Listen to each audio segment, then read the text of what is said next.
सभी दर्शकों को नमस्कार। दर्शकों, आज हम देखेंगे भारत की शासन व्यवस्था किस प्रकार की है। तो शासन व्यवस्था को समझने के लिए सबसे पहले हम दो चीजों को समझेंगे। एक है कि हमारी शासन व्यवस्था कितने हिस्सों में बटी है, या फिर हम ये भी कह सकते हैं कि कौन कौन से अंग हैं, कौन कौन सी संस्थाएं हैं जिन्होंने हमारी शासन व्यवस्था में साझेदारी करी है। इसको हम शासन व्यवस्था का विभाजन भी कह सकते हैं और साझेदारी भी कह सकते हैं। दूसरा, हम समझेंगे कि हमारी जो शासन व्यवस्था है वो कितने स्तर में है। कहने का अर्थ ये है कि हमारे ऊपर कितनी सरकारें शासन करती हैं। हम जो कि भारत के नागरिक हैं, हम नागरिकों के ऊपर कितनी सरकारें शासन करती हैं, ये भी हम देखेंगे। तो ये अलग अलग स्तर पे अलग अलग सरकारें हैं। तो ये दो चीजें हैं जो हमको समझनी है। सबसे पहले हम देखते हैं हमारी भारत की शासन व्यवस्था। यहाँ पर एक चीज आपको बताना चाहूंगा। यहाँ पे हम भारत की शासन व्यवस्था तो देख रहे हैं, लेकिन ये है अधिकांश लोकतांत्रिक देशों में। जो लोकतांत्रिक देश हैं वहां की शासन व्यवस्था अधिकांश ऐसा होता है कि वहां पर शासन व्यवस्था के तीन अंग हमें स्पष्ट दिखाई देते हैं। सबसे पहला होता है विधायिका, जिसे हम विधायिका कहते हैं। विधायिका का अर्थ है विधि निर्माण करना। विधायिका जो शब्द बना है वो बना है विधि से।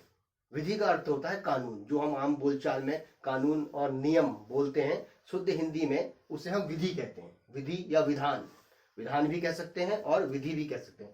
तो विधायिका का अर्थ है जो विधि निर्माण करे, अर्थात कानून निर्माण। कानून निर्माण करने वाली जो हमारी संस्था होती है उसको हम विधायिका कहते हैं, यानी कि विधि से विधायिका बना। इसी प्रकार से ये संस्था कानून निर्माण करती है, यानी विधि का निर्माण करती है। और दूसरी संस्था होती है जो कार्यपालिका कहलाती है। कार्यपालिका का अर्थ है कि वो विधायिका के द्वारा बनाई हुई विधि को लागू करने का काम करेगी। जो भी कानून विधायिका के द्वारा बनेंगे, कार्यपालिका उन कानूनों को लागू करवाती है। तो इस तरह से दो संस्थाएं हमारी आपसी मेलजोल में कार्य करती हैं। तीसरी संस्था है न्यायपालिका। अगर ऐसा हो कि जो विधि बनाई है इन्होंने और इन्होंने लागू करी है, उसका पालन सही से ना हो और उसके द्वारा लोगों को न्याय न मिल पा रहा हो, तो ये न्यायपालिका न्याय देने का काम करती है और जो लोग अन्याय करते हैं उनको दंड देने का काम करती है। तो एक न्यायपालिका एक और कार्य करती है।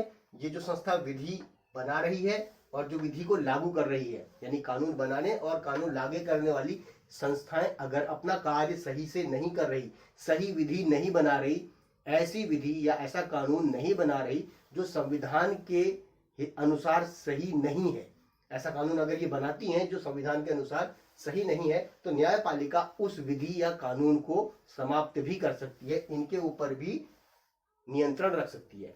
ये संस्थाएं इस तरह से एक दूसरे के ऊपर नियंत्रण रखती हैं। इसको डिटेल में हम बाद में समझेंगे। अब हम आगे देखते हैं कि हमारी जो शासन व्यवस्था है वो अलग अलग स्तरों पर कैसे बटा है। और जो भी अभी हम स्तरों की बात करेंगे, उन स्तरों में हर स्तर पे हमें यही विभाजन नजर आएगा। हर स्तर पे आप ये बात थोड़ी सी हमें ध्यान में रखनी होगी कि विधायिका, कार्यपालिका और न्यायपालिका, ये जो तीन अंग सत्ता की साझेदारी कर रहे हैं, ये हर स्तर पे होंगे। तो चलिए आइए अब हम जानते हैं स्तरों के बारे में कि हमारी शासन व्यवस्था कौन कौन से स्तर में बटी है। आइए अब हम बात करते हैं कि हमारी शासन व्यवस्था अलग अलग स्तर पे कैसे बटी हुई है। तो हम देखेंगे कि हमारा भारत, क्योंकि भारत एक देश है और एक देश है तो उसकी एक सरकार भी होगी। तो सबसे ऊपर जो हमारे पूरे देश की सरकार है, राष्ट्रीय स्तर पर सबसे पहला स्तर जो है वो राष्ट्रीय स्तर है। जो सबसे ऊपर की सरकार है हमारी, वो है राष्ट्रीय स्तर की सरकार। तो वो है एक सरकार होती है केवल पूरे राष्ट्र की। राष्ट्रीय स्तर यानी राष्ट्र की पूरे एक सरकार होती है, जिसको हम आम बोलचाल में केंद्र सरकार कहते हैं या फिर हम संघ सरकार भी कहते हैं। संघ सरकार या केंद्र सरकार, ये हमारी राष्ट्रीय स्तर की सरकार है जो कि पूरे देश की एक सरकार है। तो एक स्तर ये हो गया। अब सरकारों का दूसरा स्तर आता है राज्य स्तर, क्योंकि हमारा देश कई हिस्सों में बटा हुआ है जिनको हम प्रोविंस यानी कि राज्य कहते हैं। तो हर राज्य में एक सरकार अलग से होती है। जो राष्ट्रीय स्तर पर केंद्र सरकार है, उसके बाद जो दूसरी सरकारें होती हैं वो हर राज्य में अपनी अपनी अलग अलग सरकार होती है। उनका अपना अपना मुख्यमंत्री, अपने अपने राज्यपाल, अपनी कैबिनेट, ये सारी चीजें अलग अलग होती हैं। इस प्रकार से हम देखते हैं हमारी जो दूसरे स्तर की सरकार है वो है राज्य सरकार है। ये हर राज्य में अलग अलग, हमारे कुल 28 राज्य हैं अभी वर्तमान में हमारे भारत में, तो कुल 28 राज्य सरकारें हमारे देश में अभी अस्तित्व में। ये दूसरे स्तर का शासन है, यानी कि राज्य स्तर का शासन। राज्य सरकारें हैं जैसे उत्तराखंड में उत्तराखंड की सरकार, उत्तर प्रदेश में उत्तर प्रदेश सरकार, महाराष्ट्र में महाराष्ट्र सरकार। इस प्रकार से 28 राज्यों में अलग अलग सरकारें। तो ये दूसरे स्तर की सरकार हो गई। अब उसके बाद आता है स्थानीय स्तर। स्थानीय स्तर हम इसलिए इसको कहते हैं क्योंकि इसको हम इंग्लिश में लोकल गवर्नमेंट्स कहते हैं। स्थानीय स्तर इसलिए इसको बोला गया है क्योंकि यहाँ पर हमारी ग्राम पंचायतें, नगर पालिकाएं, जिला पंचायत, क्षेत्र पंचायत, नगर निगम, ये वाली जो छोटी जो हमारे आसपास की सरकार है, स्थानीय यानी हमारे ही स्थान के आसपास का, तो जो हमारे ही स्थान के आसपास की सरकारें हैं उन्हें हम स्थानीय स्तर की सरकारें कहते हैं। ये तीसरा स्तर है हमारे देश में सरकारों का, स्थानीय स्तर। इसमें स्थानीय सरकार आ गई। फिर से मैं रिपीट करूंगा, स्थानीय सरकारों में कौन कौन सी सरकारें हैं? नगर पालिकाएं यानी नगर क्षेत्र की सरकारें, नगर पालिका, नगर निगम, और ग्रामीण क्षेत्र में ग्राम पंचायतें, क्षेत्र पंचायत, जिला पंचायत।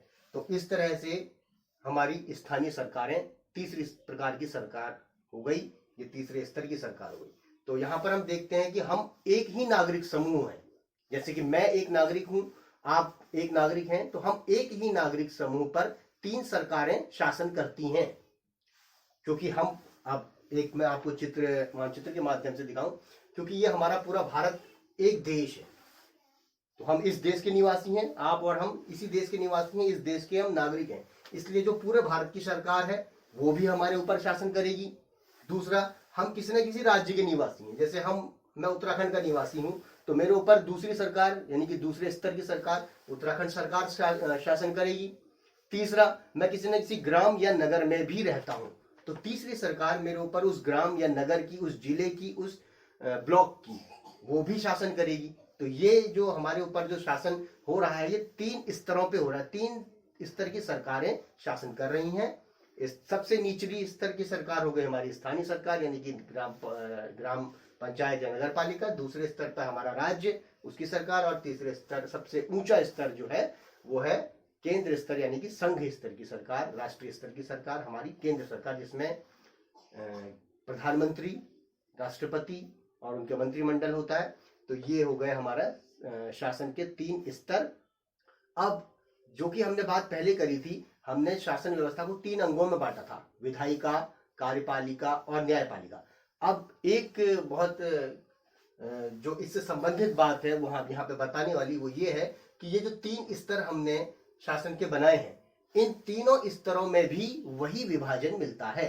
यानी कि केंद्र स्तर में भी हमारी विधायिका, कार्यपालिका और न्यायपालिका अलग अलग होगी, राज्य स्तर में भी वही विधायिका, कार्यपालिका और न्यायपालिका का विभाजन होगा, और स्थानीय स्तर में भी ये विभाजन हमें देखने को मिलता है। तो अब अगले वीडियो में हम अलग अलग स्तरों पर विधायिका के अलग अलग रूप देखेंगे। हमारे देश में विधायिका किस प्रकार की है, क्या है, कैसे बनती है, कार्यपालिका कैसे बनती है, न्यायपालिका कैसे बनती है, ये आगे के वीडियोस में हम अब देखते रहेंगे। तो आज के लिए इतना ही काफी है। धन्यवाद।